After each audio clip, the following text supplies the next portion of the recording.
মৃত্যুর পর প্রথম ৪৭ দিন কি হয় আত্মার? গরুড় পুরাণে যা জানিয়েছেন নারায়ণ। শাস্ত্র অনুসারে মৃত্যুর পর বিদেহী আত্মা প্রথমে যমলোকে যায়, কিন্তু যমলোকের পথে এই যাত্রা করতে আত্মার ৪৭ দিন সময় লাগে। জেনে নিন গরুড় পুরাণে কি বর্ণনা আছে এই বিষয়ে। মৃত্যু হলো জীবনের এক পরম সত্য। প্রেম, অর্থ, শ্রদ্ধা, খ্যাতি, মানুষের জীবনে আর কিছু আসুক বা না আসুক, মৃত্যু আসবেই। যে জন্মেছে তার মৃত্যু অনিবার্য। প্রতিটি জীবিত প্রাণীকে এক সময় না এক সময় এই পৃথিবী ছেড়ে চলে যেতে হবে। তবে মৃত্যুতে শুধু এই দেহের বিনাশ হয়, আত্মা অবিনাশী, আত্মা অবিনশ্বর। গীতায় আত্মার এই রূপ তুলে ধরেছিলেন শ্রীকৃষ্ণ। তিনি বলেন, মৃত্যুতে আমাদের দেহ শুধু ফুরিয়ে যায়, আত্মা নয়। এখন প্রশ্ন হলো, আত্মার যদি মৃত্যু না থাকে তাহলে দেহের মৃত্যুর পর আত্মা কোথায় যায়? এ বিষয়ে বিস্তারিত ব্যাখ্যা আছে হিন্দু ধর্মের আরেকটি গুরুত্বপূর্ণ গ্রন্থ গরুড় পুরাণে। গরুড় পুরাণে শ্রী বিষ্ণুর বাহন গরুড় পাখি তাকে প্রশ্ন করেন, নারায়ণ, মৃত্যুর পর আত্মার সঙ্গে কি হয়? মৃত্যুর কতদিন পর আত্মা যমলোকে পৌঁছায়? বিষ্ণু ভগবান তাকে বলেন, মৃত্যুর পর বিদেহী আত্মার যমলোকে যেতে ৪৭ দিন সময় লাগে। এই ৪৭ দিন নানা রকম অত্যাচার সহ্য করতে হয় আত্মাকে। মৃত্যুর আগে ইশারা। যখন কোনো ব্যক্তির মৃত্যুর কাছে এসে যায়, তখন প্রথম তার কথা বলার ক্ষমতা হারিয়ে যায়। এরপর সেই ব্যক্তি নিজেকে সারা জীবনকে যেন চোখের সামনে ছবির মতন দেখতে পান। এই সময় দুজন যমদূত আসে আত্মাকে যমলোকে নিয়ে যেতে। যমদূতদের দেখতে পেয়ে আত্মা দেহ ছেড়ে বাইরে বেরিয়ে আসে। তারপর যমদূতেরা আত্মার গলায় দড়ি বেঁধে তাকে যমলোকের পথে নিয়ে যায়। মৃত্যুর পর ১৩ দিনে পিণ্ডদান কেন জরুরি?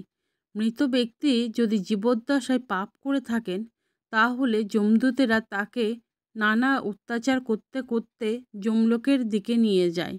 গরম বাতাসের মধ্য দিয়ে অন্ধকারের পথ ধরে যমলোকের উদ্দেশ্যে গমন করতে হয় আত্মাকে।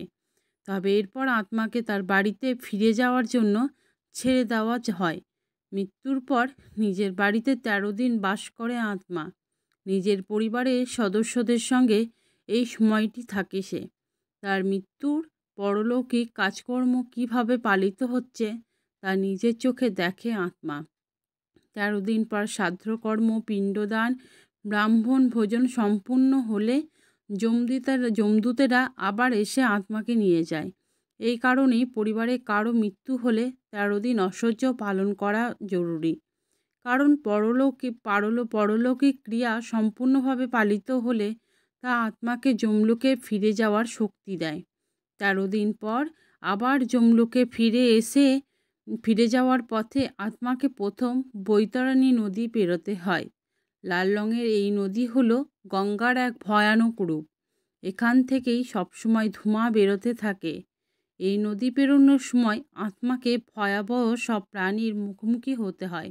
এই নদী পেরোতে ৪৭ দিন সময় লাগে আত্মার। তবে পুণ্যবান ব্যক্তির আত্মাকে বৈতরণী পেরোতে কোনো কষ্ট পেতে হয় না। এক গরুর লেজ ধরেই তিনি বৈতরণী অনায়াসে পেরিয়ে যেতে পারেন বলে গরুড় পুরাণে উল্লেখ আছে। বৈতরণী নদী পেরিয়ে যমলোকে পৌঁছানোর পর আত্মার পাপ পুণ্যের হিসাব করেন যমরাজ। তারপর সেই আত্মার স্থান নরকে হবে না স্বর্গে হবে তা স্থির হয়। সেই কারণেই আজ সবসময় ভালো কাজ করাই উচিত। তো আজকের ভিডিওটা আপনাদের যদি কোনো অংশে যদি ভালো লাগে তো অবশ্যই প্লিজ চ্যানেলটাকে লাইক, শেয়ার অ্যান্ড সাবস্ক্রাইব করে পাশে থাকবেন। এরকম গল্প পেতে প্লিজ আমার চ্যানেলকে সাবস্ক্রাইব করে দেবেন, এটাই আপনাদের কাছে একান্তভাবে অনুরোধ।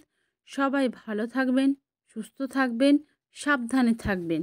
আর আমার চ্যানেলটাকে প্লিজ সাবস্ক্রাইব করে দেবেন, এটাই বলবো। আর যারা এখনও পর্যন্ত লাইক দাওনি, তো লাইকটা দিয়ে ভিডিওটা দেখো, কারণ তোমাদের একটা লাইক আমাদেরকে অনেকটা দূর কিন্তু পৌঁছে দেবে। প্লিজ আমার চ্যানেলটাকে এগিয়ে যেতে প্লিজ একটু আপনারা সাহায্য করবেন, এটাই বলবো আপনারা যদি সাহায্য না করেন আমরা কোনো মতেই এগোতে পারবো না। তো বাই বাই, সাবধানে থাকবেন, ভালো থাকবেন।